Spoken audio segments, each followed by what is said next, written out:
Welcome to this video. Let's continue building our RESTful service with Node.js. And in this video, I want to start adding authentication so that we can ensure that certain resources on our server are only available to users who are logged in. Now, of course, one important question will be how we actually implement authentication in a RESTful service, because it's different to your normal Node.js application you might have written. And I'll have a look at this and then, of course, actually implement it in our project in this video. So let's start. So let's start by first understanding how authentication works in a RESTful service as we are building it. So we get a client and a server. And remember, a client is, for example, your web app you're building. So the front end facing, the client facing web app, which you might write with a framework like Angular, React, or Vue, or with a vanilla JavaScript. Or any other client, could be a mobile app that connects to a backend to also have a data layer to be able to store data and fetch data. These are your clients. I talked about them earlier in this series, so make sure to go through all the earlier videos too.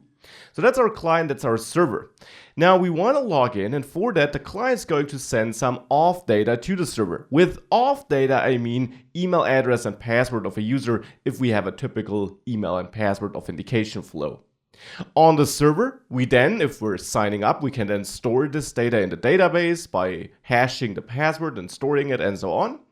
Or if the user is logging in because he already did sign up in the past, then we would simply check these values on the server. So we would verify if the user who's sending us this data actually has a valid account for this given data on our page. So this is what we do on the server. And then we return something. In a normal Node app, that would be a session. But in a RESTful service, it can't be a session because, remember, RESTful services are stateless. They don't save any information about connected clients, at least not like this. We don't care about whether a mobile app or a web app connected. Therefore, we don't use sessions. And we also can't use sessions because some clients might not even support the idea behind sessions. Say a mobile app might not support a session. Or for example, if we connect to our API from another API, so from another code which runs on a server, then also sessions wouldn't make any sense. So we're not connecting through a session, or we're not building such a session. Instead, what we do is we will actually return a token. Now, a token essentially will be some object, some piece of data that will actually contain some signature so that we can verify on the server if it's a valid token so that we can't fiddle around with it on the client, and some information about the logged in user. And this token can then be stored by our client and can be used to be attached to future requests so that whenever we in the future try to access something on the server, which we want to protect, we attach that token which we received from the server. We can then verify this token on the server because of the signature which is attached to the token so that we can see that it still is the token we issued and it hasn't been messed around with. And once we got that verified, we know you got a token, the token is valid, so you may access this resource. And this is how authentication works here. We work with these tokens to not store the information, whether you are allowed to access something or not on the server, but on the client, but in a way that we can always check if it's valid on the server. That's of course important, otherwise anyone could send us a token, and if we just check if a token is there, then this would not be very secure. But by being able to verify this token, well, it is actually pretty secure. Let's have a closer look at this token though.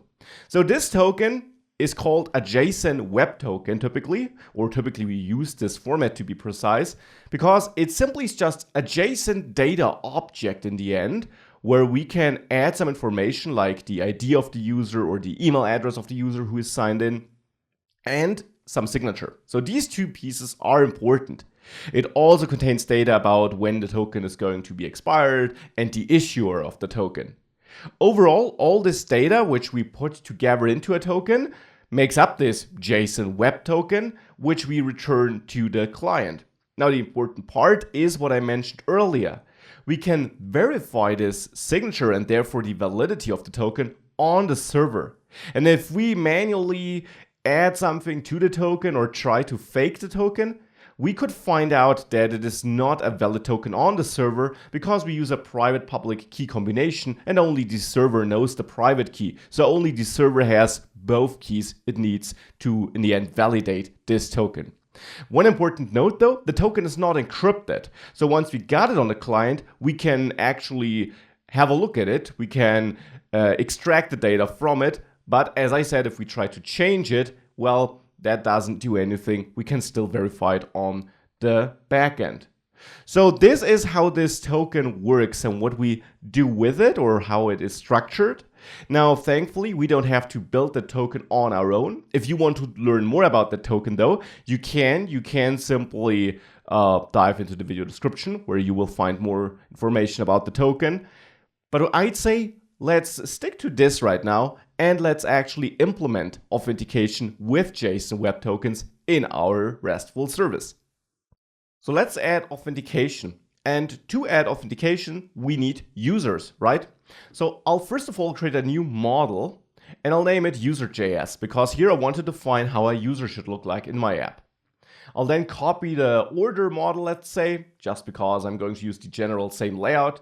I'll rename order schema to user schema though, and I'll rename my model from order to user. Now, the fields here will also vary. Of course, we got our ID, but I don't have product and quantity here. Instead, here, I want to have my email, let's say, and there I'll add an object which is of type string, so which says that it should be of type string, and also that it's required, so let's set this to true. And I want to have a password, of course. Password also will be a string and also is required. So these two fields need to be given or need to be there if we create a new user model. Now we can revisit this later to also add connections to products or orders, but for now let's keep it simple and let's focus on the authentication part.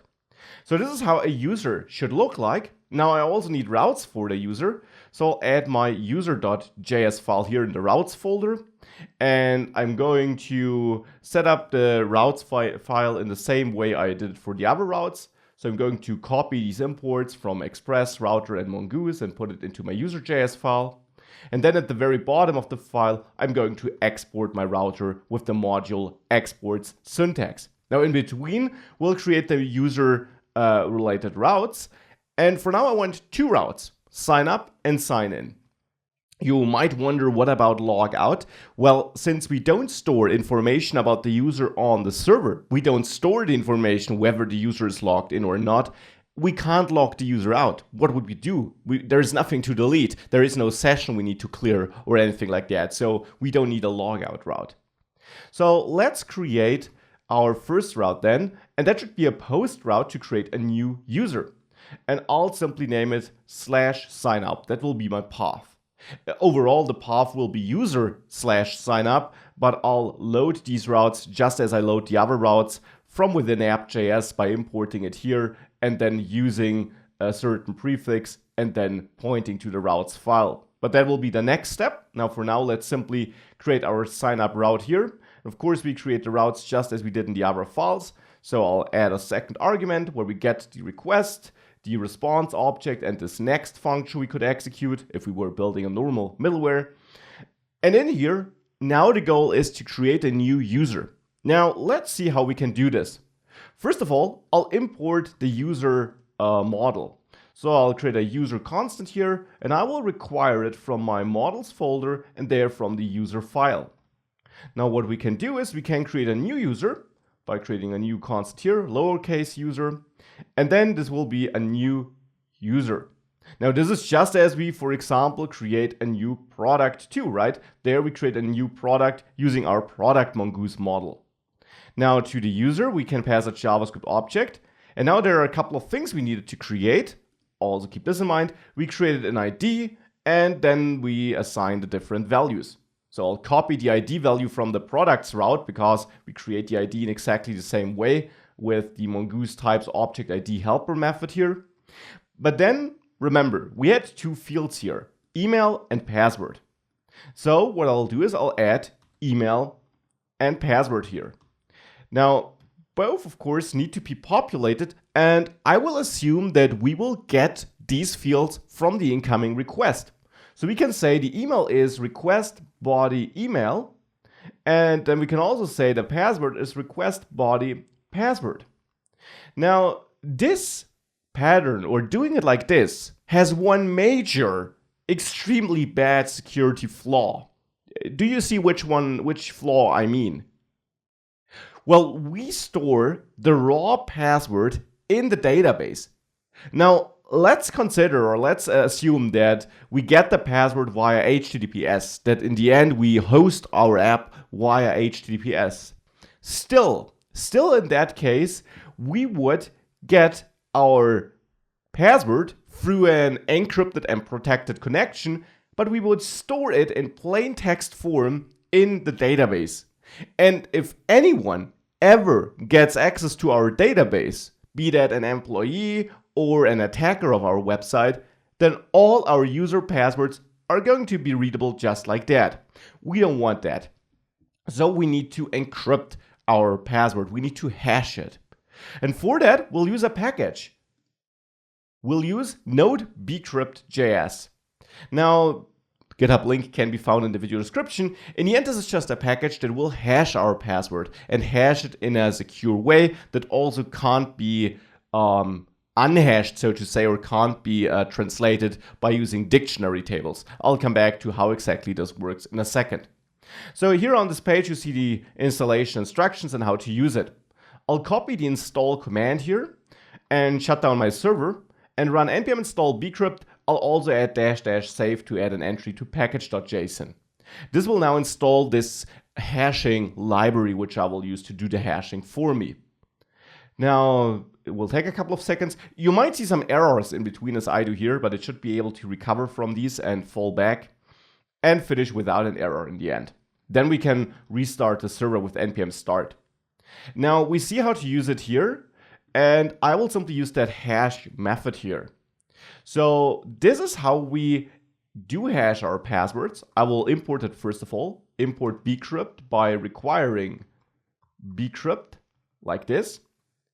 And then the password should be stored using this bcrypt library, and there the hash method. Now the first field here is request body email. So that will be the password I want to hash in plain text form. And then we have these salt rounds. Now, what does salting mean here? Well, the following is the case.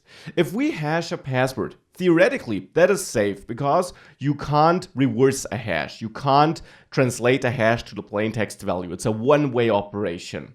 And if you wonder how we then are able to verify if a password the user enters on sign in is the same password we stored in the database, I'll come back to this. So in general, it's non-reversible. But if you get this hash in the end, which is just a random string, and you would Google that hash, chances are high you would find a translation to your plain text password. Why? Because every plain text string has a clear, unique hashed version of it with the hashing algorithm getting used here. And that means that so-called dictionary tables exist. These dictionary tables are in the end just what they sound like. We have plain text values and the hash value for it. So if your user has a very elaborate password, of course, no translation might exist in such a dictionary table. But if your user uses something like ice cream, chances are this translation does exist. So if anyone gets access to your database, they might still be able to get the plain text password from such a dictionary table. The idea behind salting is that we add random strings to that plain text password before we hash it. And then the strings that were added are also stored in the hash. By doing it like this, Googling the hash won't lead to the plain text version of the password, simply because the plain text version contains a random string, and we don't have hashing tables, dictionary tables for all kinds of random strings. And that is what salting does, and here you define the number of salting rounds. 10 is considered safe, and with that we make sure that our passwords can't be looked up in dictionary tables. And then we add a callback here. This is a function where we, as you can see in the documentation, either get an error or we get the hashed password. So we have these two arguments. And then we can check if we got an error here. Then we want to return a response where we send status code 500 and a JSON object where we maybe set an error object which contains our error. So then we simply know, okay, this failed. We don't have a password. We couldn't store it in the end. We couldn't safely hash it. Otherwise, if we got no error, then we have a hashed password, and this can now be stored in the database. So what we need to do actually is change our code. We don't assign this to password because it's no synchronous operation. Instead, here, this bcrypt operation is what we execute first. And only if we make it into the else case, only in this case we'll create a new user. But then in the else case, we got a password value, and that will be the hash. So this is how we now can generate or create a user with a hashed password. Now, if we have the user here, then we can call user save to save the user in the database. And then we can again chain then here. So just like we did for products, where we also have then and catch to, well, do something with errors or with success cases. So if we are successful, we get back a result, and there we probably want to return a response where we don't need to return even, can just say response, status 201 because we created a resource, and then JSON where we could have a message where we say user created, something like that. And we can also catch any errors, of course. And in such an error case, we can do what we always did. We can simply maybe log it to the console and return it. So like this. And let's also log our user in the result in the success case to the console so that we can see what was created here.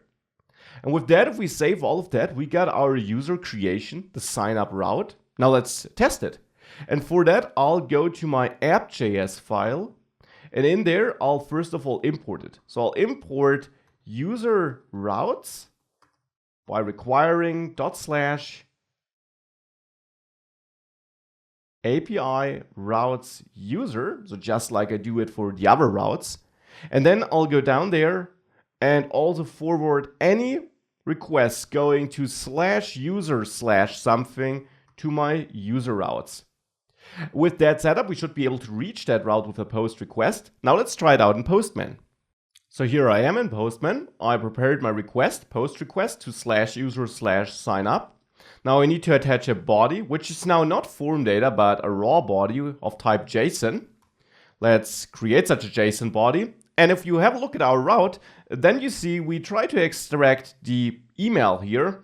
And of course, whoops, that's an error here for the password. We should also use body password, of course. So password and email, these are the two fields we'll need. So let's add them here. Let's add an email, test@test.com, and let's add a password. So password like this, or maybe tester, something like that.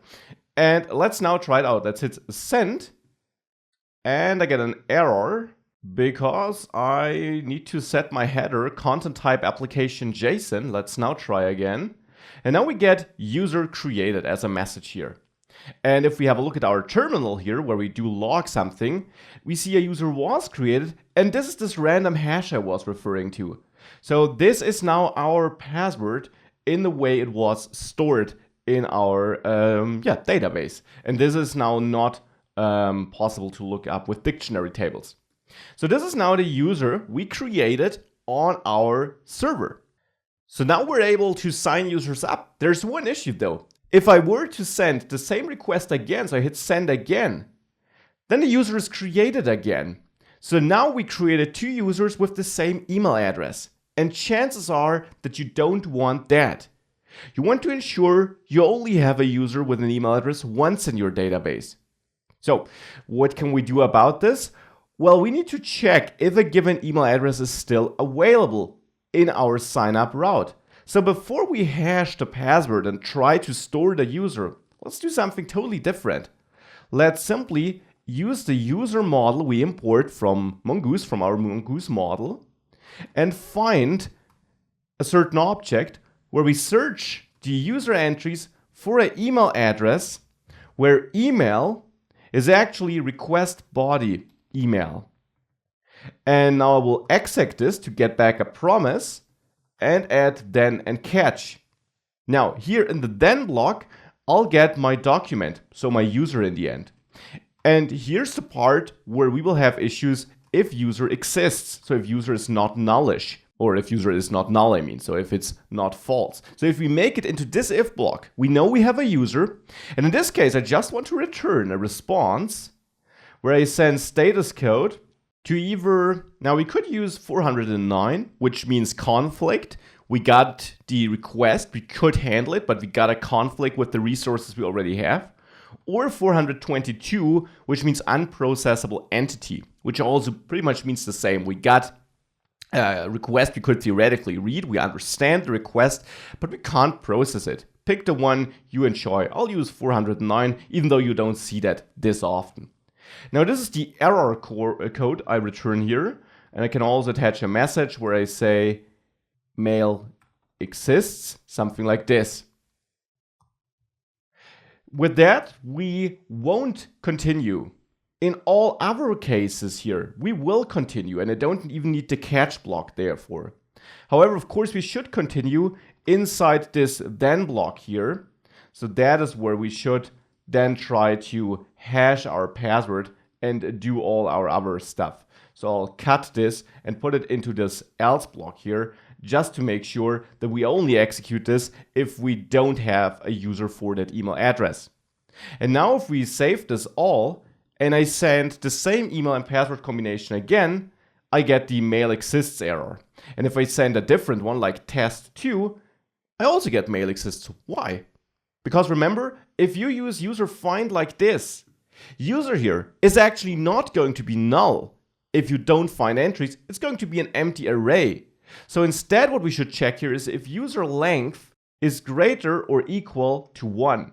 That means we already have that email address. And for other lengths, like 0 basically, we want to create a new user. So now if I save this and set this again, we create the user, but if I send it a second time, we get mail exists. So now this is working as it should. Obviously, we now have the issue of having one wrong user entry in our database because we created that first email address twice, or maybe you pressed the button more often. So we will also need to clean that up. And how can we clean it up? Well, we can simply add a delete route here, which allows us to also delete users, something we probably want to have in our application anyways. So now I will add a delete route here, and I'll just have / user ID and get my request response next function here.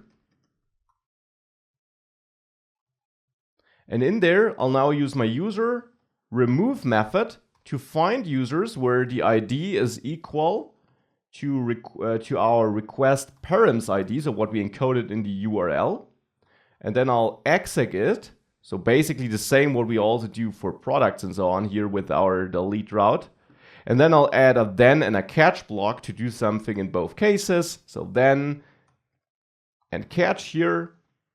And if we are successful, well, that's great. I don't really care. I will just return a response where I set the status code of 200 and then a JSON method where I say message user deleted to really see that it worked. And if we got an error, I'll use the same error code I have in all my other catch blocks here too. So I'll simply put that into here too. Now we got a method to delete users. Now we just need to find out that user IDs, and this here was the user of the second test.com user we created. So this is the ID I want to delete. So let's grab this and let's switch this to a delete request and add, instead of sign up, this ID. Now if I send this, I get an error because here I should of course access user ID, not ID, because we named it user ID here in the path. Tiny mistake. Now if I send this, I get an error because I copied the comma too. So if I remove the comma, I get another error. Let's see. Rest status is not a function. Oh, yeah, I should have named this result. Otherwise, we have two rest objects. And of course, I want to refer to this one. So now if you save this, it still won't work because we actually did delete it. Just sending the response didn't work. But I will get that message over and over again because we still make it into here. Because remember, if we don't find an entry, it won't fail. It doesn't throw an error. So we don't make it into the catch block. We just also didn't really delete anything though. But this is fine here. I now got a functionality to get rid of that user, which I don't need. So with that, we also got the delete route. We check if a user email exists before we try to create a new user. One more thing we should do is we should go back to the user model. And for the email, I'll add another configuration, which is unique, which I also set to true. Now, this can be really deceiving and strange because you could expect that by setting unique, you can basically save this code here. You don't need to check whether an email address exists or not, right? Because it's some form of validation. Just as required ensures that we have to pass this value. Now, for unique, it's actually not the same. Unique doesn't add any validation on purpose. Instead, unique simply optimizes this field, you could say, to be searched and to be indexed. It can do some performance optimizations by knowing that there will be only one of these values in this field, and that of course is helpful to us, but it will not validate the values. Speaking of validation, one more thing we can do though is we can add another config here to email, the match config.